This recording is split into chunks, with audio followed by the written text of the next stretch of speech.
قدرت اپنا رنگ دکھاتی ہے تو پھر انسان کے بنائے ہوئے تمام رنگ پھیکے پڑ جاتے ہیں۔ آپ سوچئے دنیا کی بلند ترین عمارت اور اس کے سامنے کئی فٹ پانی کھڑا ہوا ہے، دنیا کی مہنگی ترین گاڑیاں پانی میں بہہ رہی ہیں۔ یہی ہوا ہے متحدہ عرب امارات میں، جہاں 2 سال کی بارش لٹرلی ایک دن میں پڑ گئی ہے۔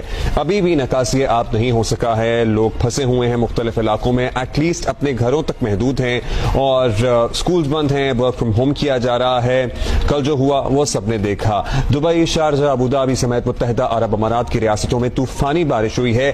کہا یہ جا رہا ہے کہ 75 سال کا ریکارڈ ٹوٹ گیا ہے۔ دبئی میں 2 سال کی بارش چند گھنٹوں میں برس گئی ہے، دن میں اندھیرا چھا گیا، ایئرپورٹ پہ ایسا لگ رہا تھا جیسے جہاز چل نہیں رہے ہیں، تیر رہے ہیں، سڑکیں ڈوب گئیں، فلائٹ آپریشن رک گیا، مارکیٹیں، شاپنگ مالز، میٹرو اسٹیشنز پر بارش کا پانی آ گیا۔ دنیا کی بلند ترین عمارت کے سامنے کے مناظر بھی آپ نے دیکھے۔